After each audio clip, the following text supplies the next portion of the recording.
Новой Зеландии была проведена заупокойная молитва по жертвам терактов в мечетях Аль-Нур и Линвуд. Погибших мусульман проводили в последний путь со слезами и молитвами. Премьер-министр Джакинда Ардерн объявила о минуте молчания по всей стране. Глава информационного центра Восточного Туркестана Абдул-Джалил Каракаш подчеркнул, что действия премьера-министра достойны уважения, и поблагодарил Джакинду Ардерн. Каракаш сделал следующее заявление: «Мы сможем покончить с террором, если объединимся». Так же, как в Новой Зеландии, по всему миру жертвами террора становится большое количество мирных жителей. Нельзя упускать из виду, что и в Восточном Туркестане жертвами китайских репрессий становятся интеллигенты, бизнесмены, ученые и простые люди.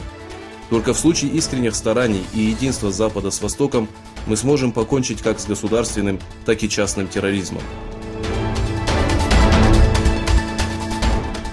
Стало известно, что Китай собирается пригласить европейских дипломатов посетить Восточный Туркестан и лично проверить ситуацию в лагерях, заранее подготовленных и приукрашенных для встречи гостей, как это было в случае с делегатами азиатских стран.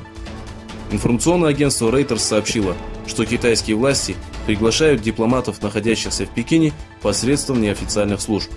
В случае осуществления данного плана европейские дипломаты впервые посетят Восточный Туркестан и увидят условия содержания уйгуров.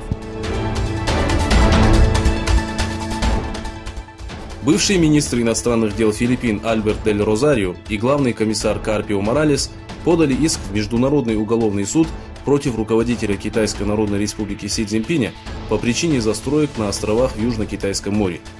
В сообщении агентства Nikkei Asia Review указывается, что 15 марта Розарио и Моралес отправили письмо прокурору Международного уголовного суда в Лахее Фату Бенсуду, в котором призвали завести дело в отношении Си Цзиньпиня из-за вреда, нанесенного природе и человечеству китайскими застройщиками.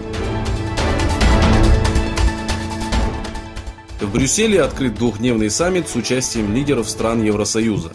На пресс-конференции, организованной перед саммитом, премьер-министр Англии Тереза Мэй заявила, что после выхода из Евросоюза Англия продолжит сотрудничество в рамках общих интересов. ООН осудила заявление Трампа о том, что настало время признать законное право Израиля на плато Голан.